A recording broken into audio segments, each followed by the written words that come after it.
Welcome back to Primetime News and a special welcome to the viewers on onespotmedia.com. There is more confusion surrounding the plans for the Constant Spring Market in St. Andrew this evening. This as the Kingston and St. Andrew Municipal Corporation, KCMC, says there is no confirmation about the sale of the market, nor has there been any attempt to evict the vendors. Kingston's Mayor Delroy Williams gave an update on the market during a tour this morning. TVJ's Herman Green has more. Just last week, vendors operating at the Constant Spring Market in St. Andrew secured an injunction barring the government from evicting them from the property. The vendors said they heard talk that the market will be demolished to facilitate the expansion of Constant Spring Road. But following a tour on Sunday morning, KSAMC Chairman Delroy Williams suggested that the issues at the Constant Spring Market are premature as no decision has been made. We have not authorized anyone to demolish the market. I'm certain that the CEO, I've seen that letter myself, has written to some agencies to say to them that they must not demolish the Constant Spring Market until they have received authorization from the Kingston and St. Andrew Municipal Corporation. So there is no authorization to demolish. Attorney at law representing the vendors, Bert Samuels, has argued that they were not given sufficient notice to evacuate the property. But the mayor says no eviction notice has been issued. As a matter of fact, he says while the KSAMC supports the road widening project, acquisition of the market lands for the road has not been confirmed. We have been approached by government for the sale of the Constant Spring Market to accommodate the widening and the road expansion taking place there. He also says the KSAMC has been meeting with the vendors, providing them with updates. He says another meeting is scheduled for this week with the attorney representing the vendors to discuss options, including possible relocation options that can be explored. Turning to another market, the Papine Market that was gutted by fire at the end of May. Mr. Williams says the cleanup process there has been completed. The repair work has now reached the procurement process. As you know, we can't run ahead of the procurement process. So as soon as the procurement process is completed, then the repairs for the Papine Market will begin. And I anticipate that will be in no more than 2 weeks for that process to be completed. The Redemption Market in downtown Kingston was also damaged by fire last year. The repair work is continuing, with some 60 stalls already fixed. Another 20 are still being repaired, and renovation work for the interior is still being done. We intend to get this area up ready before the summer, over the next 3 weeks. We will be doing some additions to the Redemption Arcade. We are going to put in an area for landscaping, so that's to soften the area a little, the arcade a little. We are also putting in a small recreational space. On Saturday, TVJ News highlighted the electricity issues at the Coronation Market in downtown Kingston. The mayor says he will be meeting with those vendors on Monday. Herman Green, TVJ News.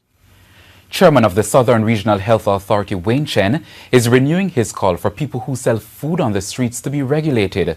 Addressing a recent public health expo in Mandeville, Manchester, he noted that street food is a serious public health concern as it could be making some Jamaicans sick. Don't go to food establishments where you do not trust the storage of the food. Mr. Chen says he's not opposed to people selling food at street corners, but insists some basic health standards should be maintained. When you go to any big city in the world, modern and the most advanced societies, whether you go to New York, you go to Shanghai, you go to Tokyo, you go to the European cities, you have public food vending. But there's going to be a prominent license displayed to say that the person and the vending license, 3 different people run the one license. The license has a photograph and a name and a certificate to say the person has passed. 1 year as a food handler's permit, but 2, all the other safety standards are maintained.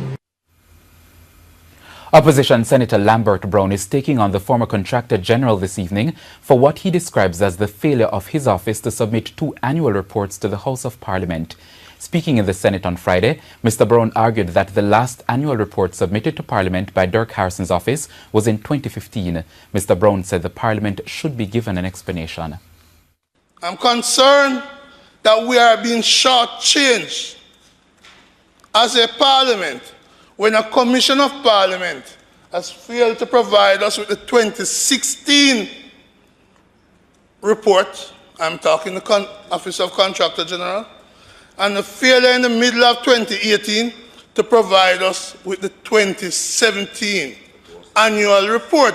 This is not like the Contractor General, and I'm wondering what is happening.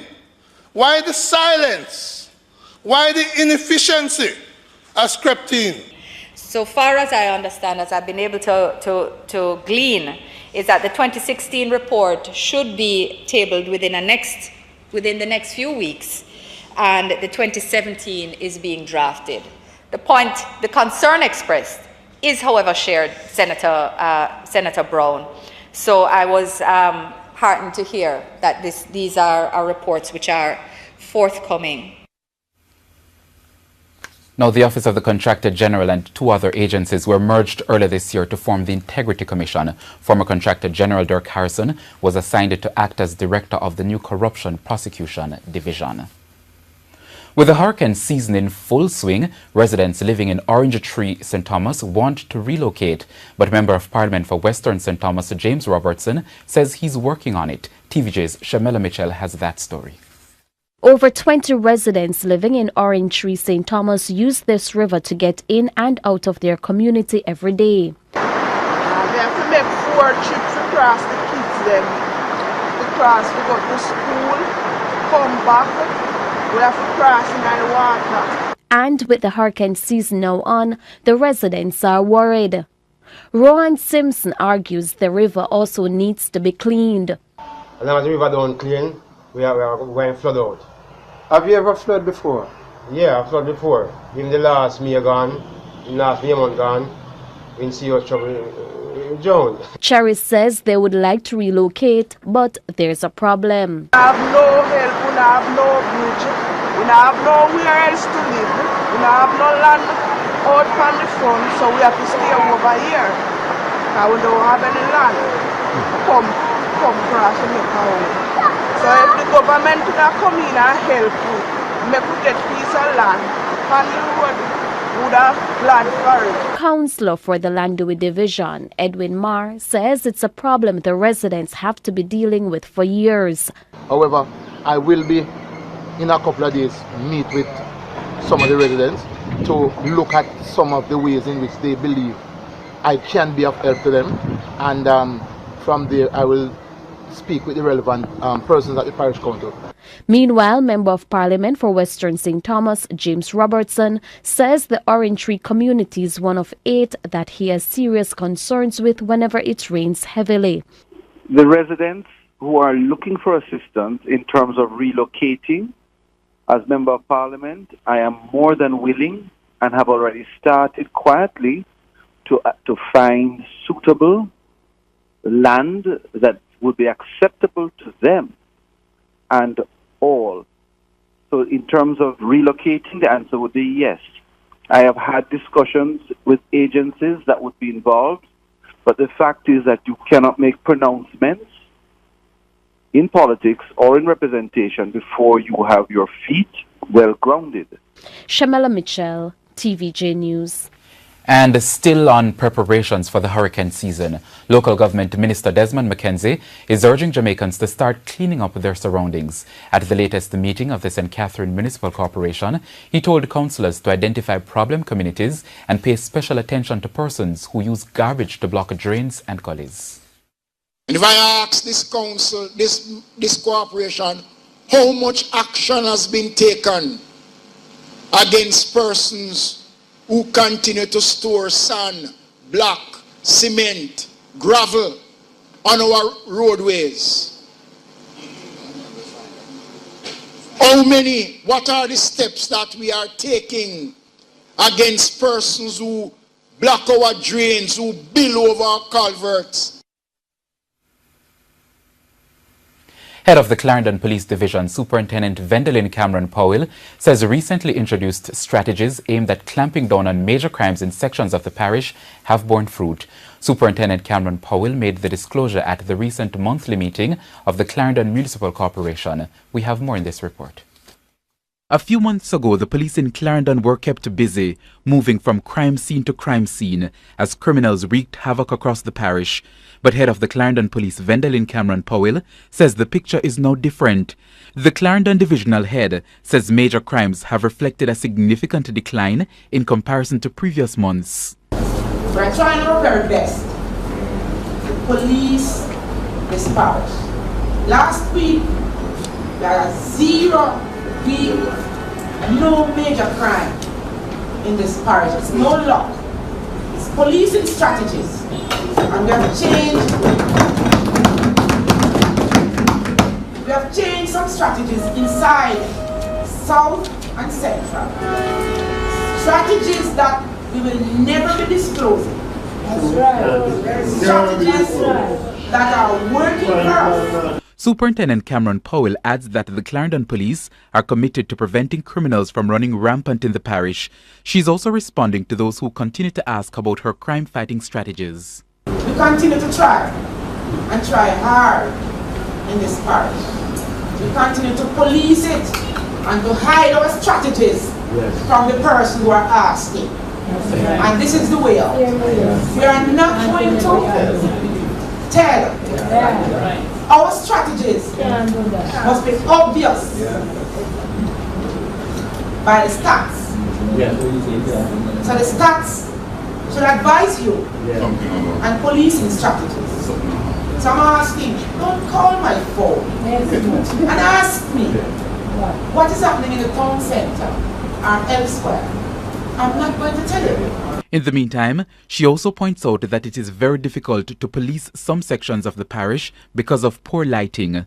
Officer safety is a part of it. If the officers are not safe or remain safe, they are useless to the citizens. They need to see around them. So some sections are very, very dark. And I'm asking the council to please look at that for us, to assist with the lighting, especially in the Long Gully area of Farm Evertville. Despite initial concerns about the impact of the state of emergency and zone of special operations in St. James, stakeholders in the tourism industry say they're pleased with the results. Speaking at the Jamaica Hotel and Tourist Association JHT annual general meeting on Saturday, Association President Omar Robinson said since the implementation in January, business operators, residents and visitors have felt the difference. I tell you, Montego Bay is the safest place to be, ladies and gentlemen. You come and you can walk, the law and order.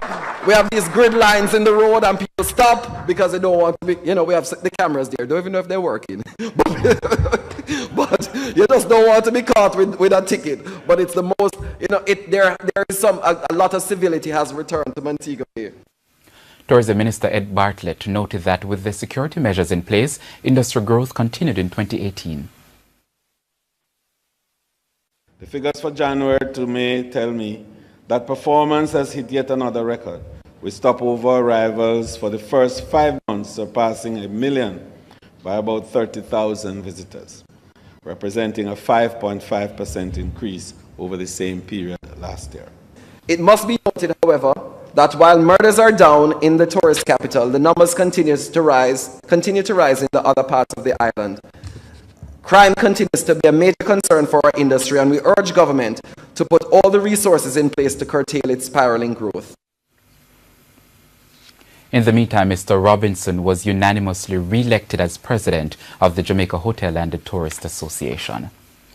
No water, poor road conditions. Those are two issues the residents of Sherwood Forest, Portland, say they have been experiencing for over a year now, since a state agency did repair work in their area.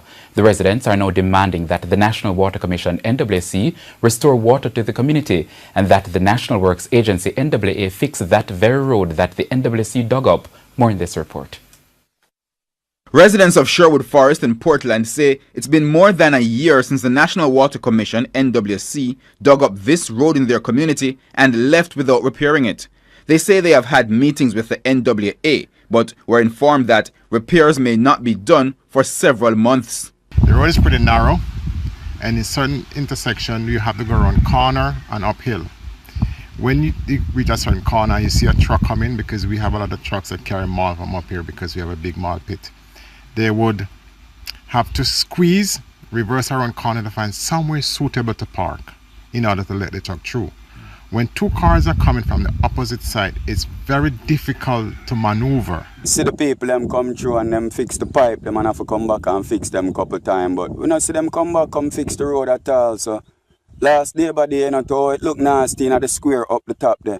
And the community have to get together and get some cement and them thing there and do a little thing for a neighborhood look back neat, man. In spite of the NWC repair work last year, the residents say they have now been without water for over a month.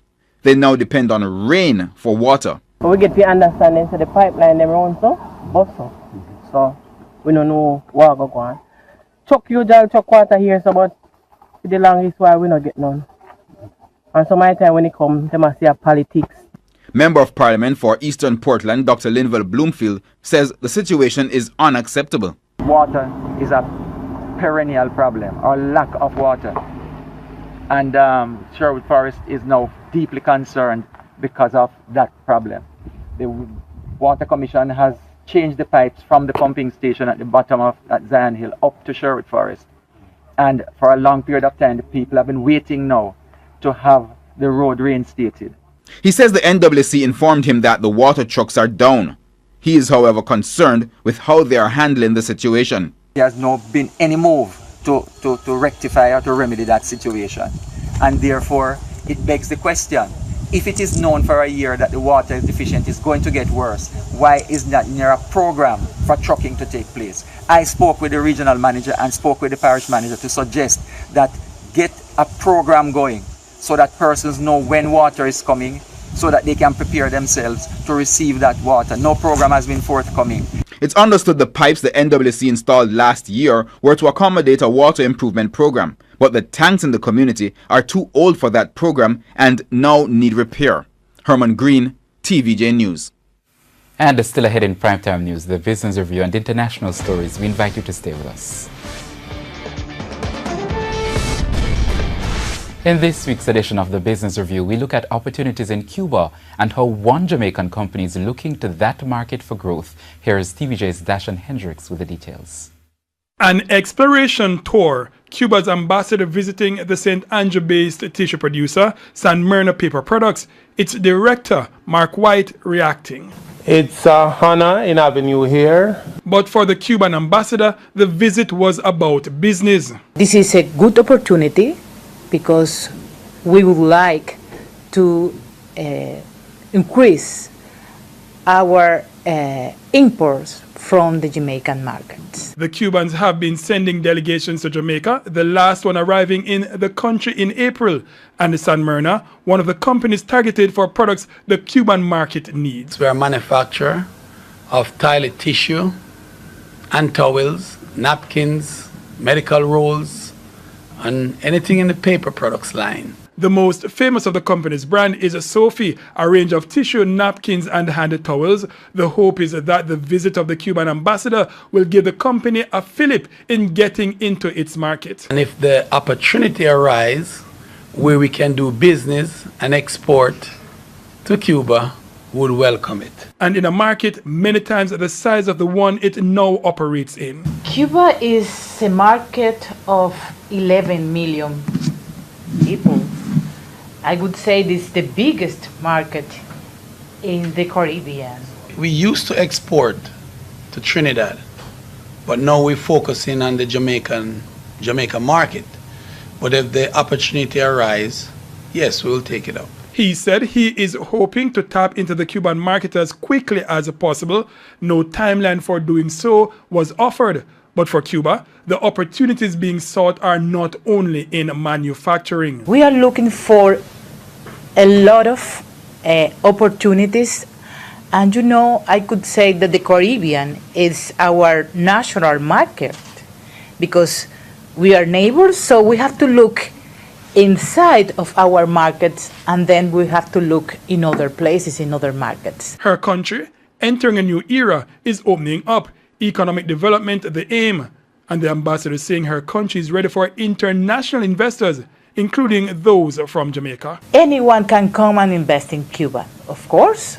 Every country has its own rules and its own procedures, and you have to respect, or you have to follow our procedures. Jamaica has its own procedures, Russia has its own procedure, China has its own procedure, and Cuba has its own procedures.